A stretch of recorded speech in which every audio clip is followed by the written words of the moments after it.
भारत के सबसे पुराने बैंकों में से एक लक्ष्मी विलास बैंक को एक विदेशी bank development bank of Singapore में विलय कर दिए जाने का मामला बेहद संगीन है। अगर आपने स्कैम 1992 हर्षद मेहता देखी हो, जो अब तक की सबसे बेहतरीन वेब सीरीज में से एक है, तो आपने उसमें हर्षद मेहता के अलावा एक विदेशी बैंक सिटी बैंक के द्वारा किए जा रहे घोटालों को भी देखा होगा।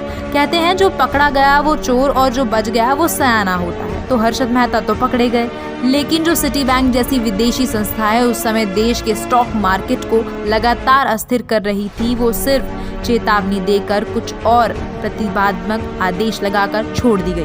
क्या आप जानते हैं कि पीयूष गुप्ता जो इस वक्त डीबीएस बैंक के सीईओ हैं, उन्होंने अपने करियर की शुरुआत 1982 में सिटी बैंक के साथ ही की थी। 2009 में डीबीएस के साथ जुड़ने से पहले पीयूष गुप्ता सिटी बैंक के दक्षिण पूर्व एशिया पैसिफिक के मुख्य कार्यकारी अधिकारी थे। लक्ष्मी विलास बैंक का मर्जर डीबीएस में करने को लेकर स्वदेशी जागरण मंच के अश्विनी महाजन ने बहुत महत्वपूर्ण सवाल उठाए हैं। अफसोस की बात यह है, अपने 60 पन्नों के लेटर में अश्विनी महाजन ने आरबीआई से पूछा है कि आरबीआई की पॉलिसी में पारदर्शिता कहाँ है, लक्ष्मी विलास जैसे बैंक को स्वदेशी बैंक में क्यों मिलाया जा रहा है, ये आरबीआई और भारत सरकार की क्या कोई नई नीति है?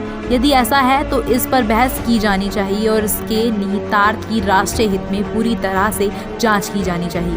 डीबीएस द्वारा जो 2500 करोड़ रुपए लक्ष्मी विलास में लगाने की बात की जा रही है, वो पैसा डीबीएस बैंक में आ रहा है, न कि लक्ष्मी विलास बैंक में।